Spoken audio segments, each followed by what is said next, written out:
Rakesh sir आप सबका अपने क्लास में वेलकम करता हूं। आज मैं 9th क्लास के स्टूडेंट के लिए लाया हूं एमसीक्यू फ्रॉम हिस्ट्री गाइस। ये फर्स्ट चैप्टर है फ्रेंच रिवॉल्यूशन। जैसा कि आप जानते हैं इस बार फर्स्ट टर्म में आप सबके लिए एमसीक्यू ही पूछा जाएगा, तो एमसीक्यू को ध्यान से पढ़िए, समझिए और याद कीजिए, लर्न कीजिए, जिससे आपका पेपर अच्छा जाए गाइस। अगर आपको अच्छा लगे मेरा वीडियो तो प्लीज सब्सक्राइब कीजिएगा, लाइक कीजिएगा और बेल आइकन को भी क्लिक कर लीजिएगा ताकि आप सबको समय पर वीडियो पहुंच सके और आपकी तैयारी अच्छी हो सके गाइस। तो आइए हम पढ़ते हैं एमसीक्यू फ्रॉम हिस्ट्री गाइस। देखिए फर्स्ट क्वेश्चन क्या है, in which of the following day did storming of the Bastille occur. किस दिन जो बेस्टाइल है उस वहां पर उसका जो रिवोल्यूशन हुआ था वो स्टार्ट हुआ था। फर्स्ट ऑप्शन आपका 14 जुलाई 1789, बी ऑप्शन है 14 जुलाई 1798, सी ऑप्शन है 14 अगस्त 1789 और जो डी ऑप्शन है वो 14 जून 1789 है। गाइस तो इसमें कौन सा आपका आंसर होगा वो गेस कीजिए। आपका आंसर होगा ए, 14 जुलाई 1789 को ये स्टार्ट हुआ था, ठीक है। क्वेश्चन नंबर सेकंड देखिए, what did Bastille symbolise. Bastille किस लिए जाना जाता था, किस लिए जाना जाता था वो आपको लिखना है। फर्स्ट ऑप्शन है despotic power of the king, second option है arm might of the France, France के आर्मी शक्ति के लिए जाना जाता था।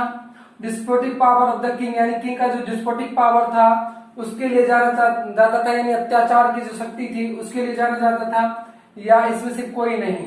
तो गाइस आपका आंसर क्या होगा गेस कीजिए। आपका आंसर होना चाहिए first despotic power of the king.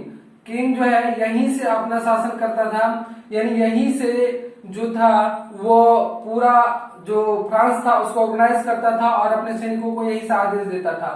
तो लोग मानता था कि जो बेस्टाइल है अगर वो खत्म हो जाए तो राजा की जो शक्ति है वो खत्म हो जाएगा। तो यानी इसी को जाना जाता है despotic power of the king guys. Question number third देखिए, 13th century French society was divided into. कहता है 13th सेंचुरी में फ्रेंच सोसाइटी कितने भागों में डिवाइड था या किस में डिवाइड था। कास्ट में डिवाइड था, 4 स्टेट्स में डिवाइड था, 3 स्टेट्स में डिवाइड था, या इसमें से कोई नहीं होगा। आप आंसर गेस कीजिए। तो देखिए 3 स्टेट्स में डिवाइड था। आपको पता है नॉमिलिटी क्लेर्जी था और थर्ड स्टेट था जिसमें पीजेंट्स मिडिल क्लासेस के लोग आते थे, मर्चेंट सब आते थे। फोर्थ क्वेश्चन देखिए गाइस,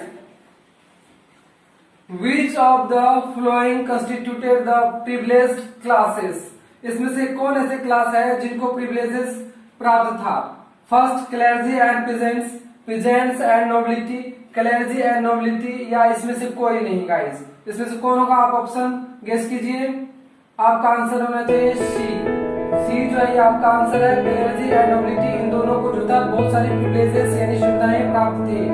क्वेश्चन नंबर 5 देखिए, the most important of the privileges enjoyed by the clergy and nobility, right to collect dues, ownership of land, exemption from taxes to the state. इन 3 में से आपका answer कौन सा होगा guess कीजिए।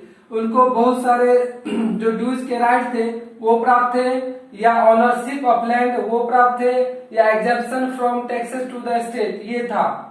इसमें से कौन सा होगा। तो देखिए उनको कोई टैक्स नहीं देना पड़ता था। Exemption from taxes to the state, उनको स्टेट के लिए जो टैक्स लिया जाता था उनमें से कोई भी टैक्स उनको नहीं देना पड़ता था। 6 देखिएगा, विच of the flowing believed social position must depend on merit. इसमें से किस क्लास को ऐसा लगता था कि मेरिट के ऊपर जो है पोजीशन मिलना चाहिए, सोशल पोजीशन मेरिट के ऊपर मिलना चाहिए गाइस। तो इसमें से कौन सा होगा देखिए, मिडिल क्लास को लगता था, नोबिलिटी को लगता था, वर्कर्स को लगता था, पीजेंट्स को लगता था, किन को लगता था। तो गाइस आपका आंसर होगा ए, मिडिल क्लासेस को ऐसा लगता था कि सोशल पोजीशन जो है मेरिट के ऊपर होना चाहिए, न कि पहले से ही डिसाइड होना चाहिए। जिसके पास मेरिट है उसको सोशल पोजीशन ऊपर मिलना चाहिए और इस बेस पर ही सोशल पोजीशन मिलना चाहिए गाइस। ओके, तो चलिए हम नेक्स्ट क्वेश्चन पर चलते हैं। देखिए 7th question, society based on freedom, equal laws and opportunities was advocated by. कहता है जो society based on freedom equal laws, ये किसने इसके बारे में बताया था? Middle class and people of third state, clergy and nobility, philosopher such as John Locke and Rousseau, या नन, इसमें से कोई नहीं। गाइस, इसमें से किसने ये चीज बताया था कि जो सोसाइटी होना चाहिए वो फ्रीडम इक्वल लॉज के आधार पर होना चाहिए, उसके बेस पर होना चाहिए? किसने बताया था? तो आपका आंसर होगा guys C, philosopher such as John Locke and Rousseau, इसने बताया था। ठीक है, सॉरी थोड़ा यहां मिस्टेक है, यू आएगा। Question number 8 guys, which of the flowing refuted the doctrine of divine and absolute right? किसने doctrine of divine and absolute right को फॉलो किया था? किसने कहा था?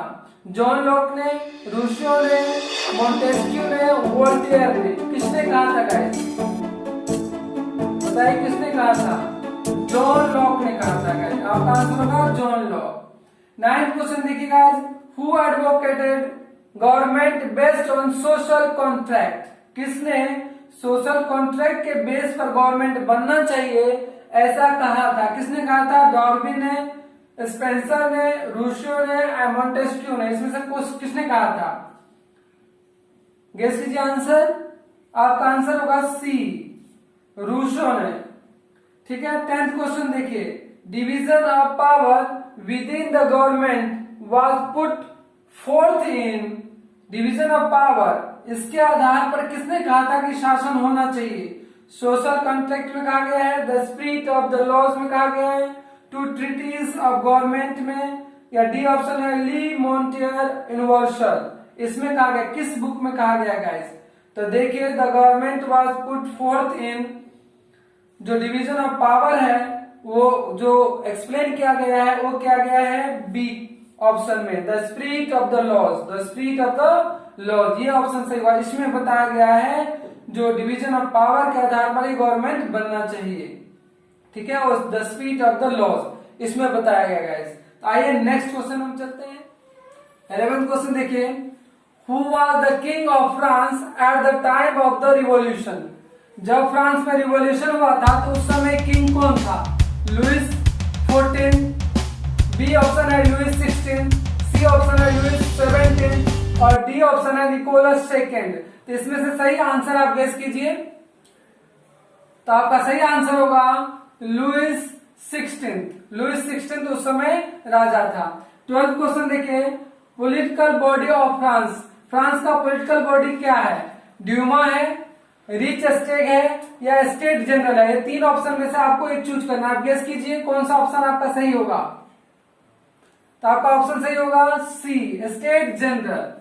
13th क्वेश्चन देखिए, voting in the states general was conducted on the principle of, जो state general में जो वोटिंग होता था वो किस प्रिंसिपल पर कंडक्ट होता था? Etch member, one vote, made alert franchise, या स्टेट जनरल?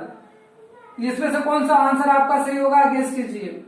तो यहाँ जो वोटिंग होता था वो स्टेट जनरल के अकॉर्डिंग होता था गाइस, तो ये आंसर आपका सही होगा। 14th क्वेश्चन देखिए, the states general was last convent in, state general का लास्ट जो असेंबली हुआ था वो कब हुआ था? 1604 में, 1614 में और 1615 में। इन 3 ऑप्शन में से एक ऑप्शन सही है, उसे गेस कीजिए कौन सा ऑप्शन सही होगा। तो आपका ऑप्शन होगा 1614। 15th क्वेश्चन देखिए, where did the third states form and announce the national assembly? Third state ने कहां से नेशनल असेंबली अनाउंस किया? इंडोर टेनिस कोर्ट से, बी ऑप्शन है आपका हॉल ऑफ मिरर से, सी ऑप्शन है विंटर प्लेस से और डी ऑप्शन है फिरोज शाह ग्राउंड से। इनमें से कोई एक ऑप्शन सही है, आपको चूज करना कौन सा ऑप्शन सही है, गेस कीजिए। तो आपका सही आंसर होगा इंडोर टेनिस कोर्ट। ठीक है, इंडोर टेनिस कोर्ट है, यहां पर असेंबली हुआ था फर्स्ट। 16th क्वेश्चन देखिए, members of the third state were led by, जो थर्ड स्टेट के जो मेंबर थे उस किसके द्वारा लेड किया गया था? कौन इसका मार्गदर्शक था? लुइस 16 था, लेनिन एंड केरेंस्की था, सी ऑप्शन है मीराबाई एंड अबेसिया, डी ऑप्शन है नन, इसमें से कोई नहीं। तो कौन ऑप्शन आपका सही होगा, गेस कीजिए। आपको याद होगा जो थर्ड स्टेप था इसका जो लेट किया गया था वो क्या गया था, मीराबाई एंड अबेसिया के द्वारा, समझे। तो ये आपका ऑप्शन सही होगा। इस तरह आज मैंने 16th क्वेश्चन आप लोगों को बताए हैं। अगर ये क्वेश्चन सही है, आपको अच्छा लगा, इंपॉर्टेंट लगा कि ये क्वेश्चन आ सकता है, तो प्लीज इसे पढ़िए, याद कीजिए और इससे आपका एग्जाम अच्छा जाएगा। और साथ ही मैं रिक्वेस्ट करता हूं आप लोगों से कि आप लोग अगर मेरे चैनल से नहीं जुड़े हैं तो प्लीज सब्सक्राइब कीजिए, लाइक कीजिए और अपने दोस्तों में शेयर भी कीजिए। Thank you very much.